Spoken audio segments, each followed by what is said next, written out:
So I would like to, one second, sorry. So I would like to, yeah, I would like to present the case of a 17-year-old girl who came to our OPD with sudden painless diminution of vision since 2 days in her right eye. She had no other complaints, no previous history of pain or redness or irritation before the episode, and she had no trauma history. She didn't say that she had flashes, floaters, and she had not, and it was a generalized decrease in vision, not in any particular quadrant. Her medical history was rather unremarkable, no comorbidities, no systemic illnesses. And since she presented to us during the lockdown, we took a detailed history of COVID 19 and we had her fill out the protocol form. Everything was negative. And her father was diabetic and her grandfather was diabetic. And her grandfather also had a regmatogenous retinal detachment, which was surgically managed at the time 10 years ago. And now he is doing well.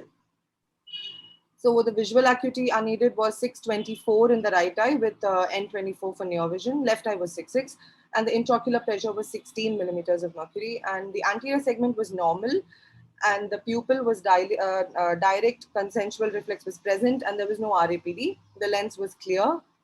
The retina examination showed us that there was this picture with the disc swelling and splinter hemorrhages all around the disc, and there was blurring of margins of all the margins of the disc, and there were a lot of flame-shaped hemorrhages all around in all quadrants of the retina, and the veins were tortuous and dilated, and there were hard exudates arranged like a macular star at the macula, and there was a typical splash tomato kind of an appearance with retinal thickening noted at the macula with cystoid macular edema.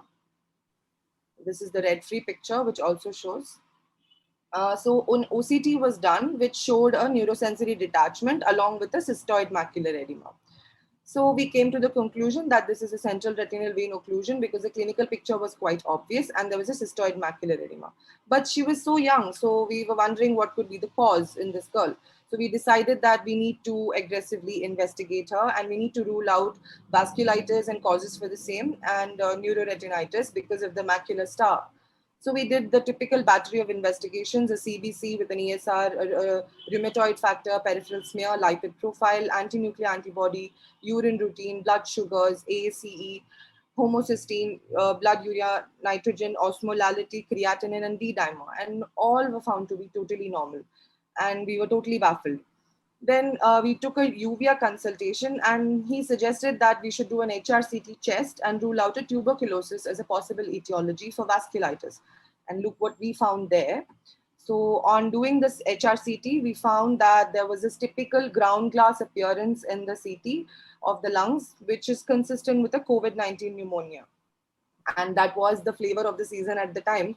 So we probed her further, and then she gradually revealed to us that her mother had happened to be COVID 19 positive, and she had been discharged from the hospital just a day before the patient presented to us. So now we were shocked. We were like, okay, so definitely now there is something going on here which has not been revealed to us. So we decided to take a detailed and a more thorough history. We spoke to all the family members, side by side, and we discovered and unearthed gradually that the patient had a fever 21 days before the presentation, for which she had taken some antibiotics and some NSAIDs and some arsenic album, homeopathic medication. And the symptoms were relieved within 2 days. And her father and the patient purposely decided to hide this information because of the current climate at the time. So, innocent until proven guilty, yes. She was subjected to COVID 19 immunoglobulin test, IgG, and it came back positive against novel coronavirus 2019. Based on the above observations, we came to the conclusion that it's a CRVO, probably secondary to the COVID 19 infection.